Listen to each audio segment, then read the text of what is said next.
오늘 함께 은혜 받을 말씀은 우리 에베소서 4장 1절에서 우리 3절 말씀까지입니다. 에베소서 4장 1절에서 3절 말씀까지입니다.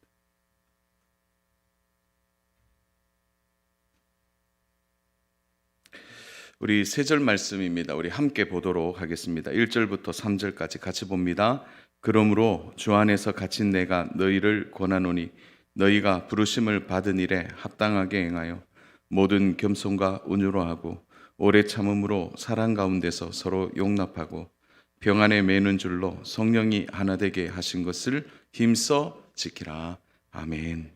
우리는 계속해서 이제 에베소서의 말씀을 살펴보고 있습니다. 좀 정리를 좀 하면 좋겠는데 오늘 4장 들어가기 전에 우리 1장부터 3장까지의 주요한 내용은 우리가 하나님의 은혜를 알게 되었을 때 우리가 허물과 죄로 죽은 우리의 모습을 바로 보게 되는 것이죠. 그래서 허물과 죄로 죽은 우리를 하나님의 은혜와 사랑으로 살려주신 그 예수님을 우리가 기억하고 그 예수님이 우리 공동체의 머리가 되심을 믿고 또 서로 연결되어 있는 지체들과 함께 하나님이 열어주신 교회 공동체 안에서 서로 이제 이 일에 대하여 깊은 공동체 의식을 가질 것을 말하고 있는 거죠. 사실은 이제 4장으로 넘어가면 거기에 대한 실천이 어떻게 이루어져야 되는지를 이제 4장에서부터 다루게 되는 거죠. 동시에 우리는 3장을 통해서 바울이 이 에베소 성도들과 이 서신을 회람하고 있는 성도들에게 깊은 기도의 간구가 나오게 됩니다. 그래서 바울의 첫 번째 기도가 뭐였죠? 속사람을 강건하게 하옵시며 그리스도가 너의 마음에 있음을 기도했고 하나님의 이 깊고 넓고 오묘한 사랑을 너희들 모두가 깨닫기를 바울이 기도하고 있는 것이죠. 그리고 난 뒤에 이제 4장에서부터는 지금까지 이 은혜 받은 또 하나님의 사랑 안에 있는 우리가 어떻게 이 공동체 안에서 서로 사랑하고 함께 할 것인가. 그래서 1장부터 3장이 이론편이라면 이제 4장부터 6장까지는 실천편이다. 이렇게 볼 수가 있는 것이죠. 그래서 오늘 이 전체적인 내용에 있어서 중요한 핵심은 이겁니다. 어떻게 그러면 우리가 공동체 안에서 살아갈 것이냐. 그 부분을 이야기하는 것이죠. 여러분 우리 1절을 같이 한번 보겠습니다. 1절 그러므로 주 안에서 갇힌 내가 너희를 권하노니 너희가 부르심을 받은 일에 합당하게 행하여. 그러니까 바울이 부르심을 받은 우리가 바로 합당하게 행해야 될 믿음의 태도가 있다는 것을 여기에서 언급하는 것이죠. 그러니까 진리에 대한 깨달음은 머리에서만 그치는 것이 아니고 바로 기도와 간구를 통하여서 이 진리가 우리의 인격에 담아지게 되고 또 우리의 행실과 삶으로 드러나야 한다는 것입니다.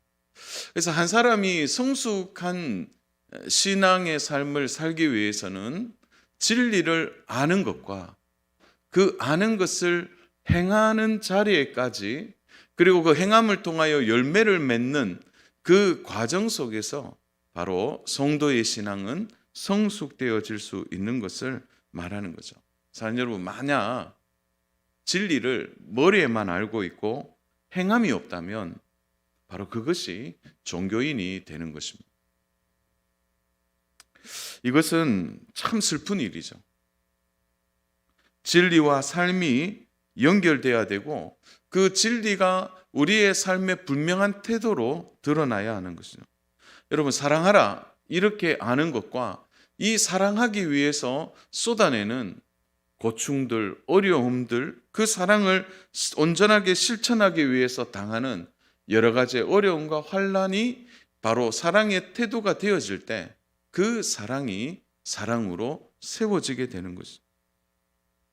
그래서 진리 자체를 그냥 아는 것으로는요 공허한 삶만 있을 뿐이라는 거죠. 그게 공허해지는 것입니다.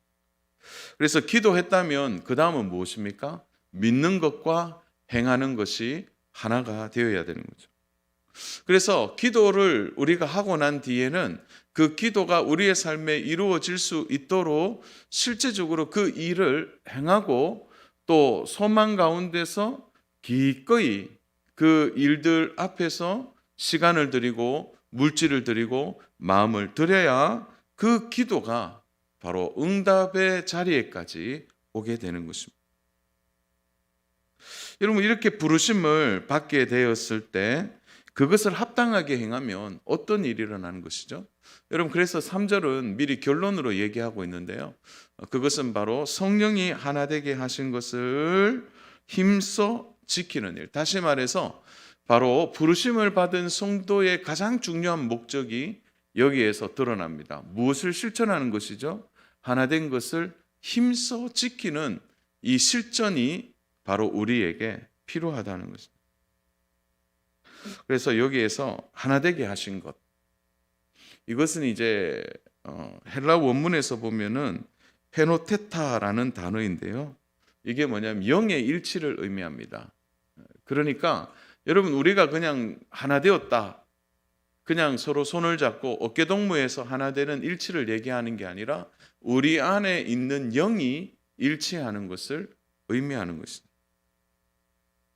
그래서 교회 공동체 안에서 우리가 서로 뭐 얼굴도 다르고 키도 다르고 모양도 다르고 성품도 다르고 또 성격도 다르고, 어떤 사람은 빠른 사람이 있는가 하면 느린 사람이 있고, 또 어떤 사람은 집안의 배경이 이런 사람이 있고 저런 사람이 있고, 그 차이와 크기가 각각 다르지만, 너무 다르지만, 그런데 하나가 될 수 있는, 이미 하나가 된 결정적인 단서가 있다면 바로 하나님이 우리를 각자 부르셨는데 그 부르신 은혜를 따라 우리의 영이 서로 연결되어 있는 거죠. 그러니까 우리가 서로 떨어져 있는 것이 아니라 우리가 한 성령 안에서 모두가 그 영의 일치를 이미 우리는 바로 부르신 공동체 안에서 경험하고 있는 것입니다. 그래서요, 뭐 하나가 된다는 게 가치관이 뭐 맞아야 되고 또 생각이 같아야 되고 그런 게 아닙니다. 바로 하나님의 부르심을 받은 영이라면 우리 모두가 하나가 되어진 것입니다.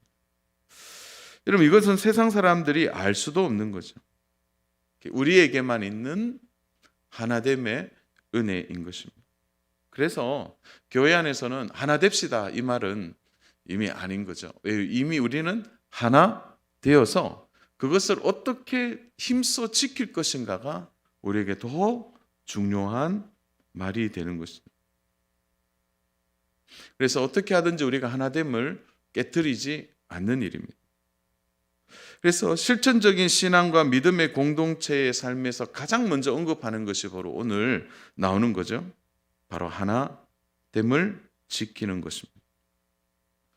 4장, 5장, 6장은 계속 우리가 어떻게 힘써 지키며 살아갈 것인가, 그래서 우리가 어떻게 성결하게 살 것이냐, 또 우리가 어떻게 하면 성령 충만한 가운데 살아갈 것이냐, 자, 이런 모든 부분에 있어서 가장 먼저 되는 것, 그것이 바로 교회 공동체 안에서의 이 하나됨을 힘써 지킬 때 그 다음에 성결의 과정이라든지 성령 충만한 과정들이 하나하나씩 우리 안에 이루어지는 것을 말하는 것입니다.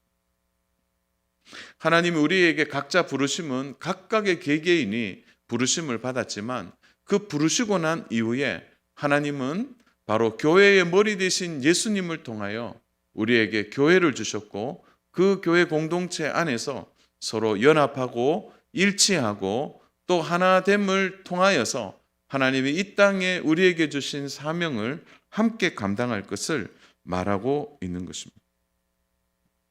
여러분, 그래서요, 성결해지는 삶도 성령 충만한 삶들도 사실은 가장 먼저 우리가 가져야 될 성령 안에서의 영의 일치가 이루어내는 바로 우리 모두가 하나 되었다라는 의식 안에서 바로 성결한 삶과 성령 충만한 삶이 이어진다는 것을 우리가 잊지 말아야 합니다. 근데 이게 일치가 안 되면요, 여러분 보세요. 아무리요 성령 충만해도요 각각 성령 충만한 것밖에 되지 않아요. 성결하게 살아도요, 공동체 안에서의 영향력이 없다면, 공동체 안에서의 성결이 아니라면, 하나됨 속에서의 성결이 아니라면 그것은 매우 주관적인 바로 신앙의 삶으로만 나타나게 되는 거죠. 그래서요, 신앙이라는 게 개개인으로서만 존재하는 게 아니라는 것입니다. 여러분, 고린도 교회가 너무 많은 성도들 간의 갈등이 있었습니다. 이미 파가 나누어져 있고 각각 은사가 달라서 서로를 이해하는 방식도 달랐다는 거죠. 그런데 바울이 고린도 교회의 이런 아픔을 어떻게 진단하고 처방했습니까? 야, 우리 각자 그냥 다 헤어지자. 그냥 각각 헤쳐모여. 그리고 각각 해체하고 각각의 개인적인 신앙생활을 강조한 것입니까? 여러분, 바울이요, 고린도전서를 여러분 3장을 읽어보면 바울이 뭐라고 얘기하냐면, 제일 첫 번째 바울이 주장하는 게 뭐냐면 우리는 동력자라는 거죠. 동력자로서 살아가야 될 이유가 뭐냐?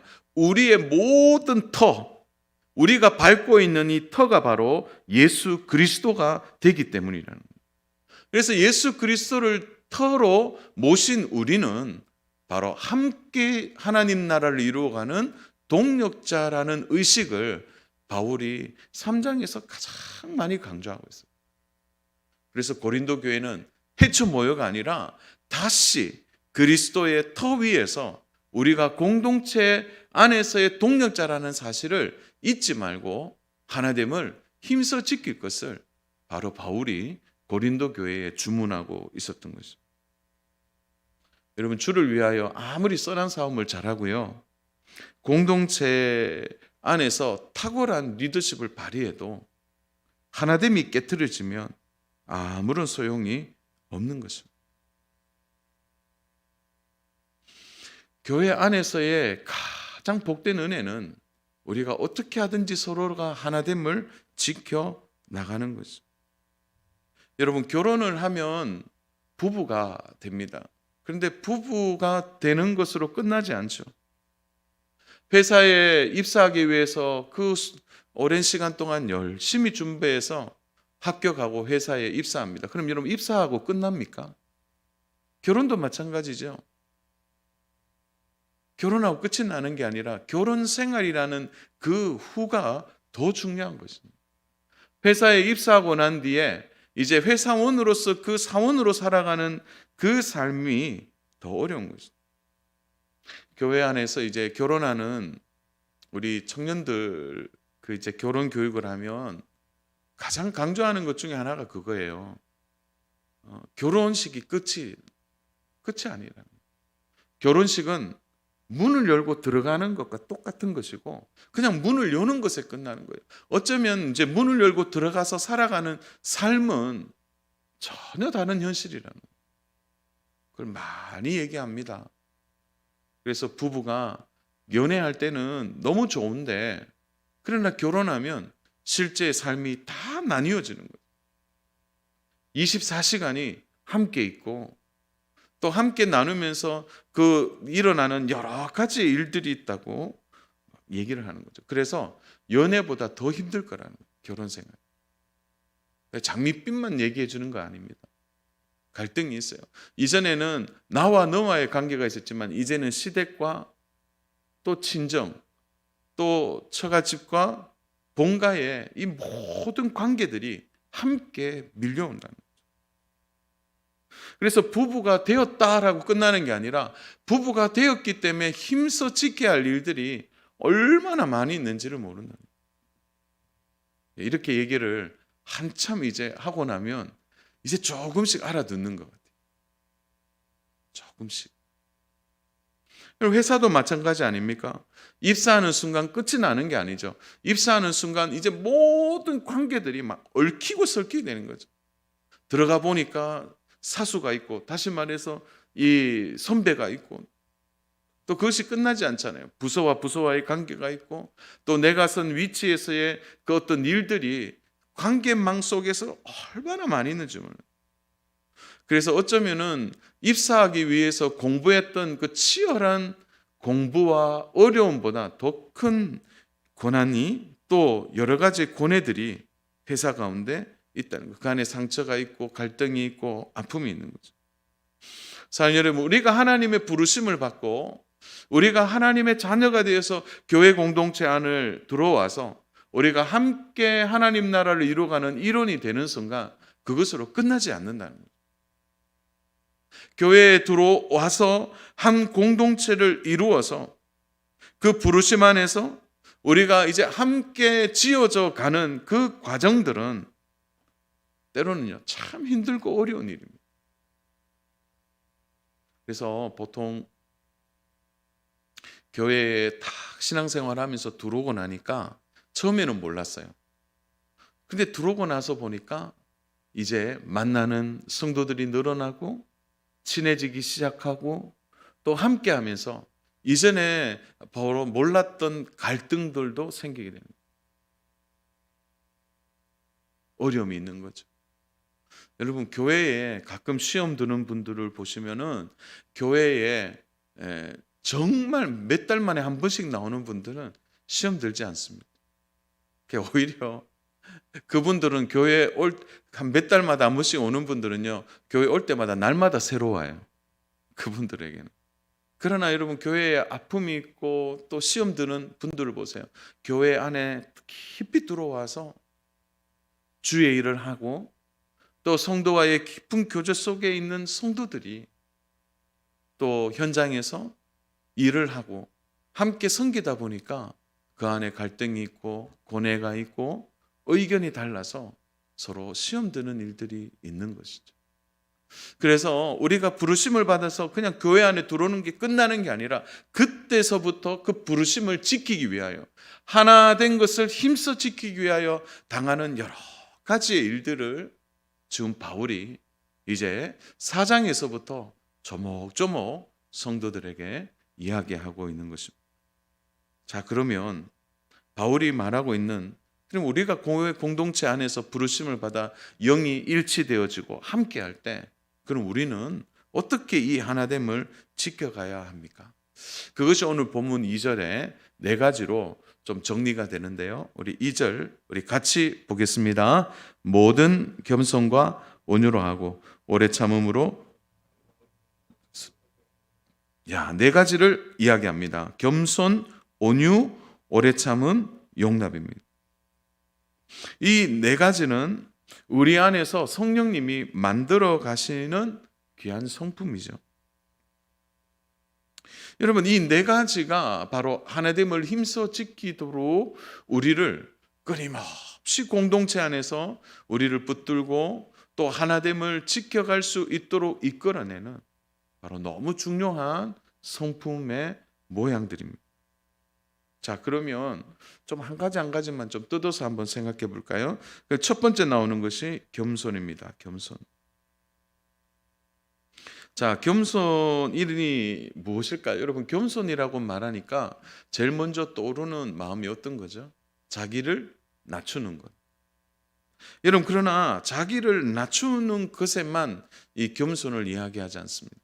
여러분, 겸손에서 가장 먼저 선행되는 것은 자기 중심적인 이기심을 내려놓는 것이죠.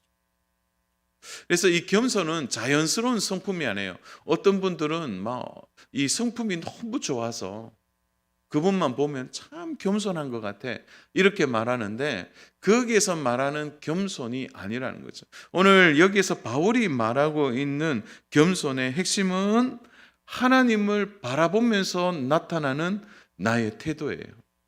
그러니까 이런 거죠. 하나님을 바라보니까 내가 한없이 약한 사람임을 깨닫는 거죠.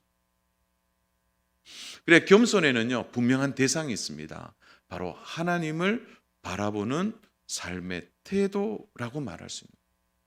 여러분, 하나님을 바라보니까 내가 얼마나 자기중심적인 이기심을 가진 사람임을 깨닫게 되는 겁니다.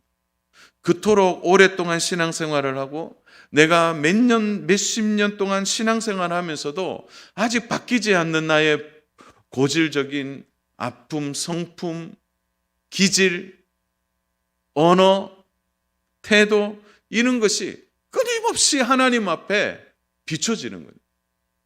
그러니까 하나님 앞에 설 때마다 내가 얼마나 부족하고 연약한지를 깨닫고 바로 그 하나님 앞에서 자신을 보고 하나님 앞에서 세상을 보고 하나님 앞에서 성도를 바라보는 마음에서 나오는 태도가 바로 겸손함이라는 것이죠. 그냥 뭐 자기를 낮추는 거야. 아유, 뭐 저는 아무것도 할 줄 모릅니다. 이게 겸손이 아니라 정말 겸손은 하나님 앞에 서 있는 모습입니다. 하나님 앞에서 자신을 평가하는 것이죠. 사랑 여러분, 하나님 앞에 서면요, 우리의 마음이 그대로 노출됩니다. 사람들한테는 숨길 수 있어요. 사람들 앞에서는요, 조금 이렇게 감출 수 있습니다. 그러나 여러분, 하나님 앞에 감출 수 있습니까? 하나님 앞에 다 드러나는 거예요. 내 안에 이기적인 자아가 보여지는 것입니다. 사랑하는 여러분, 우리가 공동체 안에서 하나됨을 지키는 가장 복된 그 첫 번째로 바울이 겸손을 의미하는 것은 우리 모두가 하나님 앞에서 자신을 바라보는 이 태도에서부터 하나됨이 시작된다는 것을 말해주고 있는 것입니다. 부부가 되어서 서로 맞추고 사는 일은 참 시간이 가고 세월이 가도 참 쉬운 일이 아닌 것 같아요. 여러분, 부부 사이에 좀 뭐랄까요, 잘 맞추는 방법은 가장 쉬운 방법이 있으면 뭐예요? 가장 쉬운 방법은 그냥 상대방이 나를 맞춰주는 거죠. 그게 어떤 의미에서 보면 가장 쉬운 방법 아닙니까? 자, 그러나 상대편이 나의 마음을 맞추고 나의 모든 것을 맞추게 되면 여러분, 그게 진짜 부부로서 하나 되는 것입니까? 아니에요. 겉으로 볼 때는 평화가 있는 것 같아요. 그러나 진짜 부부의 사랑이 아닐 가능성이 큽니다. 왜 그렇습니까? 상대방이 나를 맞추려고 할 때 끊임없이 그 상대방은 상처를 받을 수 있기 때문에 그건 하나됨이 아니라는 거죠. 그래서 결국은 부부가 그냥 쉬운 방법으로 그냥 상대방이 나를 맞춰주는 게 아니라 나도 하나님을 바라보면서 상대방을 바라봐야 되는 거예요. 아내는 하나님을 바라보면서 남편을 바라보는 것이고 남편은 하나님 앞에서 자신을 보면서 아내를 바라보는 거예요. 여러분, 그래서요, 부부가 함께 하나님을 바라보면서 서로를 볼 때 부부의 참됨이 살아나게 되는 것입니다. 서로가 마음에 들지 않고 서로 마음을 몰라주고 속상하고 아프고 힘들어도 하나님 바라보고 자신을 보니까 나도 부족하구나. 나도 정말 연약했구나. 그러면서 아내를 바라보는 거죠. 아내 역시도 하나님을 바라보니까 그냥 남편 원망하기만 했는데 나도 부족한 아내였구나를 깨닫게 되는 거죠. 또한 자녀를 바라보며 속상하기도 하지만 하나님을 바라보면서 자녀를 다시 바라봤을 때 또 우리의 마음에 다른 가장 귀중한 우리의 자녀를 바라보는 눈들이 달라지기 시작하는 거죠. 여러분, 이것이 바로 겸손입니다. 겸손. 여러분, 이 겸손이 진짜 겸손인 거죠. 끊임없이 하나님을 바라보아야 될 이유가 여기에 있는 거죠. 자, 여러분, 마음이 같은 사람과 하나 되는 일은 너무 쉬운 일이에요. 가치관도 비슷하고 세계관도 비슷해요. 누구나 할 수 있는 일입니다. 여러분, 언제나 그런 사람들과는요, 하나 되는 것은 쉽죠.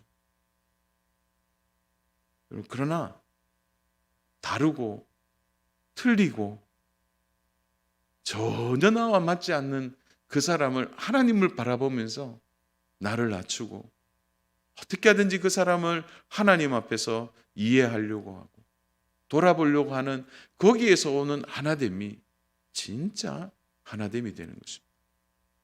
그러므로 사랑하는 여러분, 교회 공동체 안에서 저 사람은 내하고 달라, 기질이 달라, 아우 내하고는 너무 안 맞아, 이렇게 말할 것이 아니라 내가 지금 하나님을 바라보면서 그 사람을 보고 있는지를 먼저 점검해야 돼요. 정말 겸손은 여기에서 나오는 것입니다. 사랑하는 여러분, 그런 겸손함이 바로 상대편을 통하여 바로 만들어지고 그 상대편의 모습 속에서 나를 바라봄을 통하여 나도 부족한 사람이라는 것을 끊임없이 깨닫는 이런 겸손함에서 뭐가 나타나는 거죠? 바로 참된 온유함이 드러나는 것입니다. 여러분, 오늘 2절에 보니까 모든 겸손과 온유로 하고 하는데 이 온유가 겸손을 통하여 나오는 또 하나의 바로 중요한 마음의 태도입니다. 여러분, 온유라고 말하는 건 뭘 얘기하죠? 부드러운 사람을 온유한 사람이라고 말합니까? 아주 착한 사람을 온유하다고 말할까요? 여기에서 말하는 온유함은 그런 뜻이 아니죠. 바로 온유하다라고 말하는 것은 자신의 권리를 하나님 앞에서 내려놓고 상대방을 대하는 태도입니다. 여러분, 대부분 왜 갈등과 어려움이 생기나요? 바로 나의 권리와 나의 주장이 더 중요하기 때문에 서로 다투고 서로 주장하다 보니까 갈등이 일어나는 것입니다. 때로는 그 사람 때문에 내 것을 내려놓는 마음인 거죠. 때로는 내가 주장할 수 있지만 내가 이것을 오히려 하지 않고 기꺼이 그 사람을 세워주기 위해서 내려놓는 마음. 그러면서 동시에 하나님은 공평하시고 하나님은 또 나의 이 마음을 아시기 때문에 하나님을 신뢰함으로 하나님의 다스림을 믿는 태도가 바로 온유하라는 거죠. 여러분, 우리는 이삭에 대한 이야기를 너무 잘 알고 있습니다. 사랑하는 여러분, 이삭은 자기의 권리를 주장할 수 있었어요. 그 사막 같은 곳에서 운물이 나온다는 것은 자신의 권리와 자신의 재산과도 같은 일이죠. 그러나 그는 기꺼이 그 권리를 내려놨어요. 뭐 때문에요? 화평을 위해서 내려놓는. 그러면서 하나님은 공평하시고 하나님은 신뢰하실 분이라는 것을 믿고 기꺼이 그 자리에서 물러나는 마음을 이야기하는 거예요. 이건 힘이 없어서가 아니에요. 이삭은 그 운물을 내려놓고 또 다른 운물을 받지만 자신의 권리를 주장할 수 있었지만 전에 내가 그렇게 했기 때문에 이번에는 안 줍니다 하고 대갚아주는 마음이 있겠지만 오히려 그는 기꺼이 포기하는 거죠. 그리고 하나님을 신뢰하면서 기다릴 줄 아는 이 복된 마음이 바로 온유한 마음이다, 이렇게 말할 수 있는 것입니다. 사랑하는 여러분, 성도로서 우리가 이 땅을 살아가면서 포기해야 될 일이 한두 가지가 아니에요.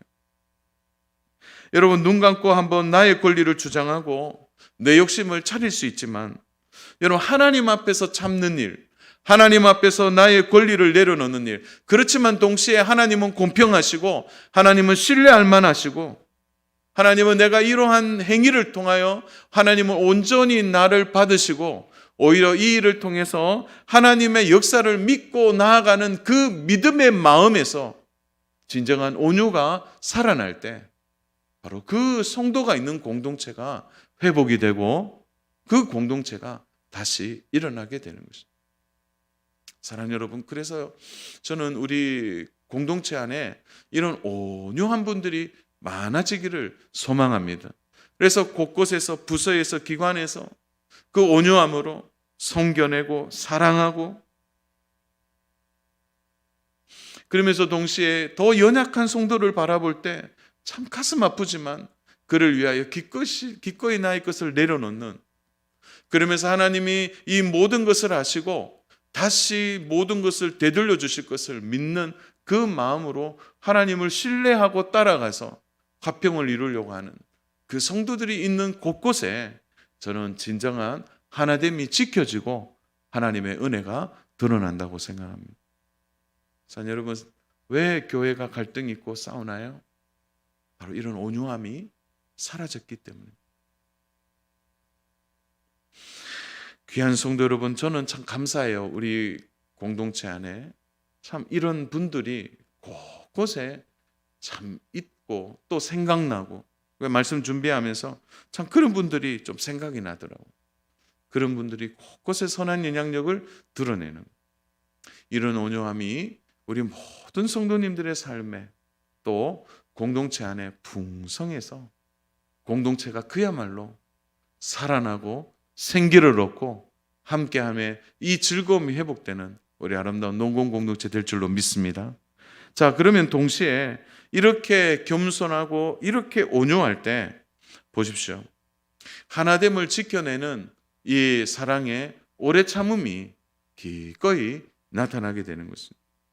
사랑하는 여러분, 보십시오. 이 겸손과 온유가 우리의 삶에 있어서 참 공동체를 떠받치게 될 때, 여러분 각각의 성향에서 어떤 일들이 일어납니까? 바로 그 사랑을 받은 자들이 오래 참게 되는 것입니다. 또 함께 공동체를 이루어가면서 바로 서로가 오래 참는 이 아름다움의 모습들이 회복된다는 것입니다. 여러분, 그래서 사랑의 가장 중요한 첫 번째 가치가 무엇입니까? 오래 참음이에요. 그래서 고린도전서 13장 4절에 보면 사랑은 오래 참고 이렇게 됩니다. 제가 가끔 주례하면서 제가 제일 좋아하는 말인데, 바로 사랑은 오래 참는 것에서부터 그 사랑이 깊어지고 그 사랑이 숙성되어서 그야말로 부부를 신나게 만드는 거예요. 그거 바로 오래 참음이라는 거예요. 그런데 이 오래 참음이 어떤 의미에서는 가장 안 되는 일일 수도 있습니다. 왜냐하면 인내하고 사는 일이 쉽지 않기 때문입니다. 여러분, 왜 인내하는 게 어려울까요? 그것은 바로 나의 한계를 내가 스스로 한정 짓기 때문에 그래요.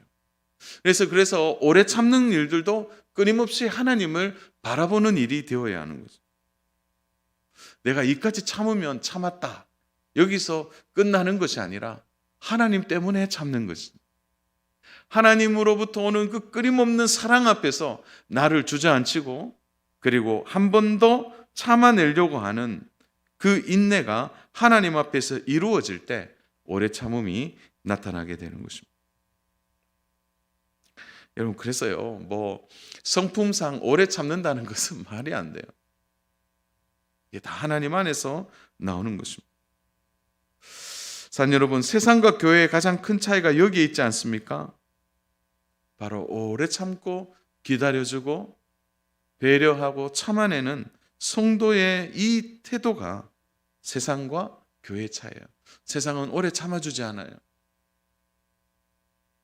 일정 부분은 참아줄 수는 있어도 그 다음은 참질 않는 거예요. 그러나 한없는 이 오래 참음이 교회 안에서 흘러갈 때 그 안에서 다시 회복이 일어나고 역사가 일어나는 것이죠. 그러므로 사랑하는 여러분, 이 오래 참음이 만들어내는 멋진 작품을 보세요. 그것이 오늘 네 번째로 말하고 있는 용납에 대한 부분이에요. 용납하는 것이죠. 받아주는 것입니다. 여러분, 이 오래 참음의 진심이 바로 용납으로 열매를 맺게 되는 것입니다. 사랑하는 여러분, 왜 우리가 용납하지 못할까요? 그것은 우리 안에 끊임없이 일어나는 자기중심적 사고가 있기 때문이죠. 이만큼 참았고 이만큼 했으면 됐다라는 마음이 우리 안에 있는 거죠. 그러므로 용납은 하나님 안에 들어가야만 가능한 일이라는 거죠. 하나님이 주시는 사랑을 깨달은 성도가 기꺼이 용납할 수 있는, 그래서 이것은 우리의 본성에서 나오는 것이 아닌 것입니다. 한 사람을 용서하고 받아주고 용납하는 일은 내가 원래 성품이 좋고 쿨한 사람이라가 서로가 아니라는 거죠.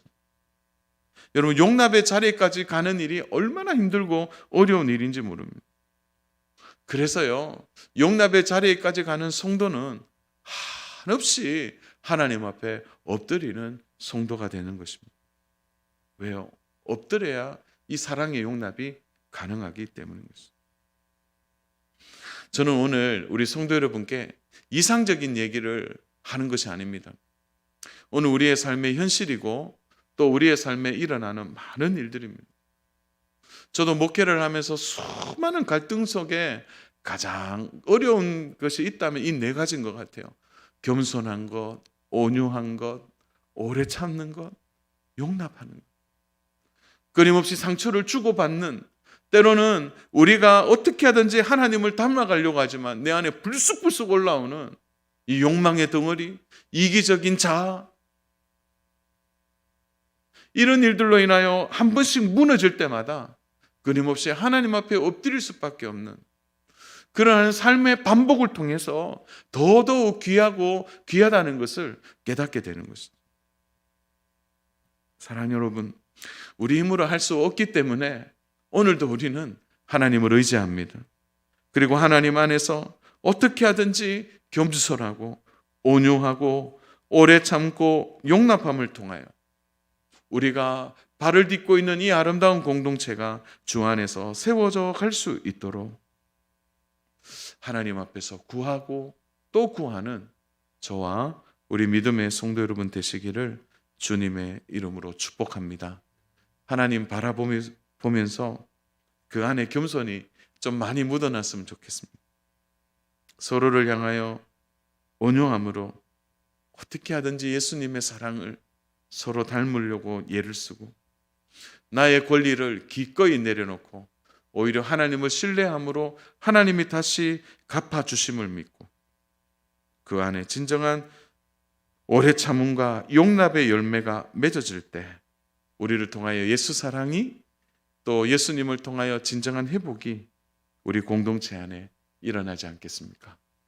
오래 바라옵기는 우리 사랑하는 농공 공동체가 이런 사랑과 회복이 하나됨을 통하여 힘써 지켜지고 회복의 역사가 일어나는 아름다운 공동체 되기를 주님의 이름으로 축원합니다.